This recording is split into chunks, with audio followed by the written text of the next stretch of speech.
A revista britânica The Economist publicou uma reportagem falando sobre os resultados da economia brasileira e como os indicadores estão atraindo os investidores aqui no país. Repórter Beatriz Manfredini, mais uma vez aqui no Jornal da Manhã. O que diz esse texto da revista? Beatriz.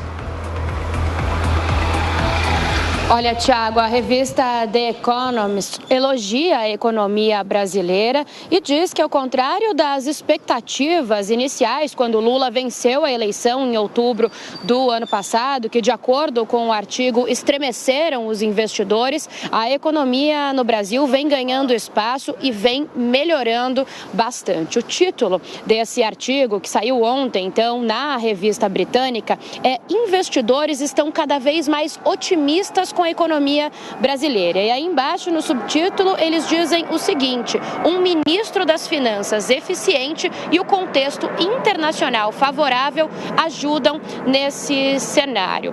Quando a gente pega para ler esse artigo, eles listam como fatores externos que estão impulsionando a economia brasileira a retirada das restrições da pandemia por parte da China, o que aumentou aí a importação de produtos estrangeiros, e também a guerra na Ucrânia, que favoreceu a produção de grãos aqui no Brasil. Já quando eles falam dos fatores internos que estão ajudando a economia brasileira a ir para frente, a The Economist cita algumas medidas do ministro da Fazenda, Fernando Haddad, como a intenção de aprovar uma reforma tributária e um novo marco fiscal, e também cita a independência do Banco Central, que, segundo a revista, parece ter valido a pena com a manutenção da taxa de juros em alto patamar. Esses são alguns dos fatores, então, que eles elencam ali como motivos para a economia brasileira ter alavancado. A revista, então, diz que no início, quando Lula ganhou, os investidores estremeceram, como a gente comentou há pouco,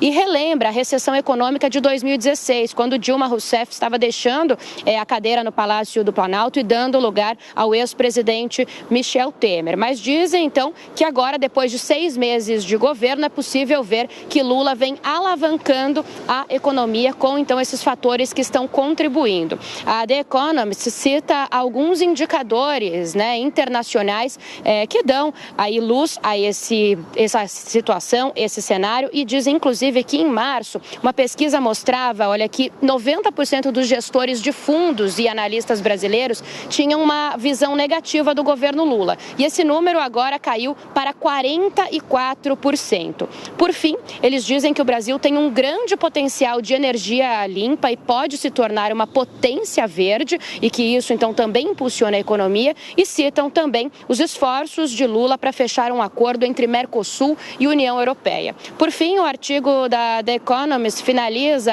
Tiago, dizendo, claro, que há um otimismo, mas que o otimismo é moderado, uma vez que é preciso que o governo Lula consiga aprovar a reforma tributária, que agora vai tramitar no Senado Federal, como a gente vem acompanhando, e eles também citam que o país precisa conseguir aumentar a arrecadação, além de colocar as contas em dia, zerando o déficit primário da União já no ano que vem, em 2024, Tiago. É isso, Beatriz Manfredini, agenda econômica que vai permear esse segundo semestre aqui no país. Daqui a pouco você volta e a gente continua falando sobre as reformas.